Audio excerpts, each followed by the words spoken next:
नमस्कार।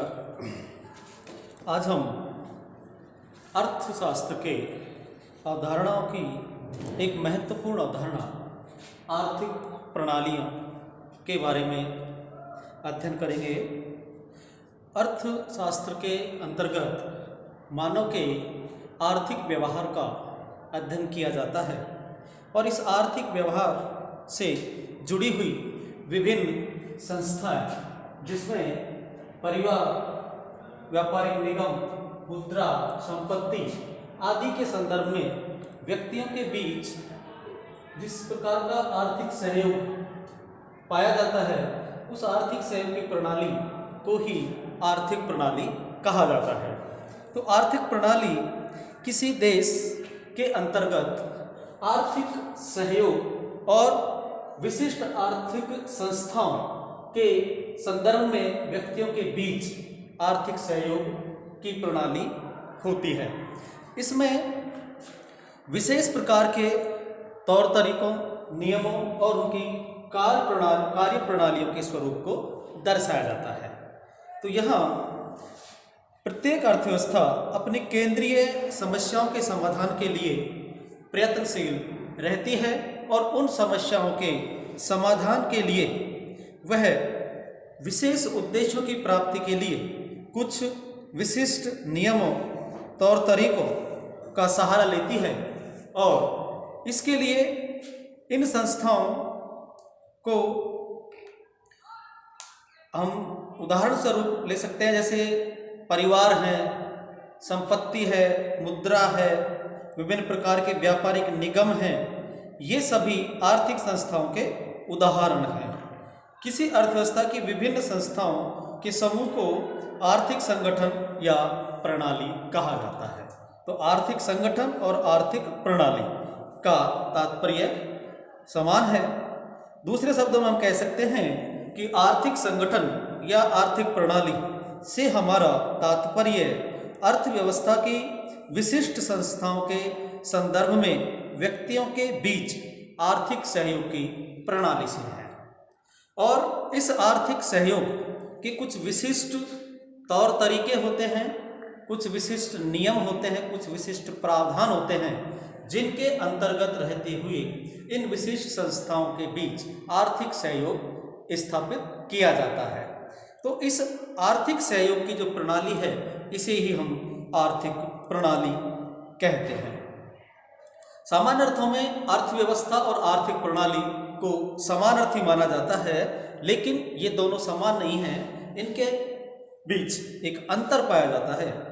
एक अर्थव्यवस्था वह व्यवस्था है जिसके द्वारा लोग अपनी आजीविका कमाते हैं और अपना जीवन यापन करते हैं, जबकि आर्थिक प्रणाली या आर्थिक संगठन से तात्पर्य उन तौर तरीकों से है, उन नियमों से है अथवा उन संस्थाओं से है जिनके द्वारा अर्थव्यवस्था का संचालन किया जाता है। अर्थात लोग आजीविका कमाते हैं। जिन तौर तरीकों से लोग अपनी आजीविका को कमाते हैं, उसको ही आर्थिक प्रणाली या आर्थिक संगठन कहा जाता है। प्रत्येक अर्थव्यवस्था में व्यक्तियों के बीच परस्पर प्रतिक्रिया काफी सीमा तक इस बात पर निर्भर करती है कि अर्थव्यवस्था के अंतर्गत उत्पादन के साधनों पर किसका स्वामित्व है। उत्पादन के जो 5 साधन हैं, जिसमें भूमि, श्रम, पूंजी, साहस, इसमें मुख्य रूप से जो भूमि है या जो प्राकृतिक संसाधन है, उन पर किस प्रकार का स्वामित्व पाया जाता है, इसके आधार पर आर्थिक प्रणाली का स्वरूप निर्भर करता है। उत्पादन के साधनों के स्वामित्व के विभिन्न रूप देखने को मिलते हैं। हो सकता है कि उत्पादन के साधनों पर निजी लोगों का स्वामित्व हो, दूसरा निजी लोगों का स्वामित्व न होकर सरकार का स्वामित्व हो, और तीसरा यह हो सकता है कि उत्पादन के साधनों पर निजी व्यक्तियों का और सरकार का, दोनों का मिला जुला स्वामित्व हो। इस तरह की आर्थिक प्रणाली के स्वरूप वर्तमान समय में भी देखने को मिलते हैं। ऐतिहासिक विकास की दृष्टि से देखा जाए तो प्रारंभिक साम्यवाद तथा दास प्रथा का प्रचलन था, जब कुछ शक्तिशाली लोग प्राकृतिक संसाधनों पर और मानव पर भी अपना एकाधिकार स्थापित कर लेते थे। समय के साथ साथ कृषि का विकास बढ़ता गया और इस प्रकार से भूमि को भी उत्पादन के एक महत्वपूर्ण साधन के रूप में माना जाने लगा। इसकी वजह से सामंतवादी व्यवस्था का उद्भव हुआ, क्योंकि अधिकांश जो भूमि थी उस पर सामंतों का स्वामित्व स्थापित हो गया था। तो सामंतों ने अपने निजी हित के लिए, निजी लाभ के लिए भूमि का और उत्पादन के साधनों का प्रयोग किया और इस प्रकार से सामंतवादी व्यवस्था अस्तित्व में आई। आगे चलकर इंग्लैंड में जब औद्योगिक क्रांति हुई और औद्योगिक क्रांति के फलस्वरूप उत्पादन के साधन के रूप में पूंजी एक महत्वपूर्ण साधन बनकर सामने आई।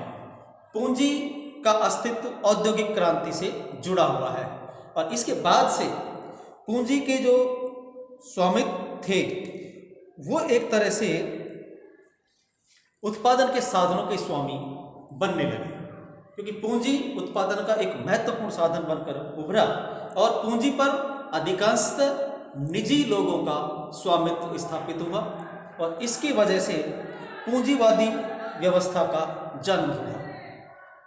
पूंजीवादी जो व्यवस्था है उसका अधिकांश देशों में प्रचलन रहा, लेकिन 1917 में रूस के अंतर्गत जो महान क्रांति हुई उसकी वजह से समाजवाद का एक विकल्प लोगों के सामने आया और समाजवादी जो व्यवस्था है उसमें उत्पादन के साधनों पर पूंजीपतियों का या निजी लोगों का स्वामित्व न होकर संपूर्ण समाज का मिला जुला स्वामित्व माना गया और इसकी वजह से समाजवादी व्यवस्था अस्तित्व में आई।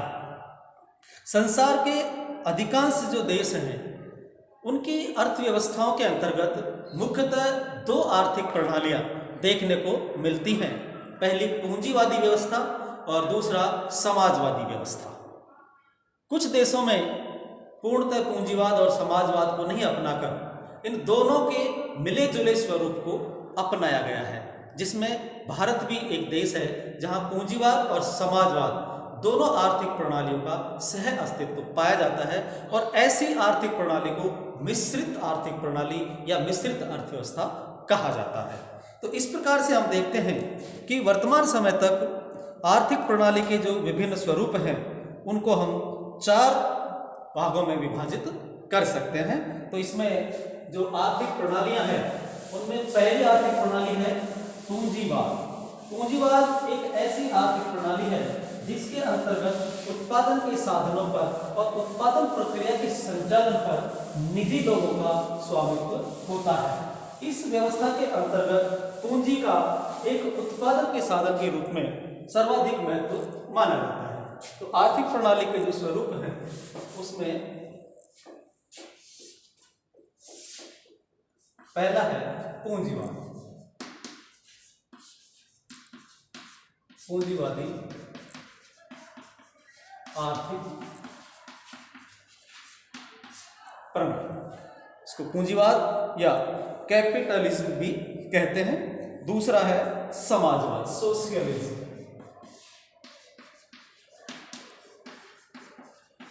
समाजवादी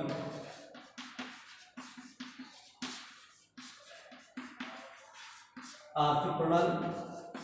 और तीसरी जो व्यवस्था है वो समाजवाद से भी आगे बढ़कर साम्यवाद की बात करती है। तो तीसरी प्रणाली है साम्यवाद या साम्यवादी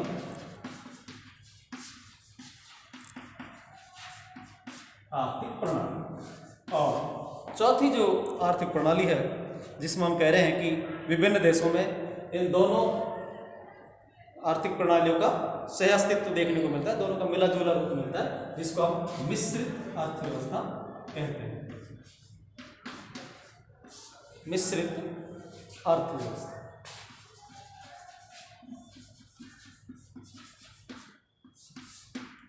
तो इस प्रकार से आर्थिक प्रणाली के 4 प्रकार वर्तमान विश्व में देखने को मिलते हैं, जिसमें पहली है पूंजीवादी आर्थिक प्रणाली, दूसरा है समाजवादी आर्थिक प्रणाली, तीसरी साम्यवादी आर्थिक प्रणाली और चौथी मिश्रित आर्थिक प्रणाली। तो इनको हम आगे जो टॉपिक लेंगे उनमें अलग अलग इनका अध्ययन करेंगे, जिसमें पहला पूंजीवाद, दूसरा समाजवाद, तीसरा साम्यवाद और चौथा मिश्रित अर्थव्यवस्था। तो ये आर्थिक प्रणाली के विभिन्न रूप हैं। नेक्स्ट टॉपिक के अंतर्गत हम इन प्रणालियों का अलग अलग अध्ययन करेंगे। धन्यवाद।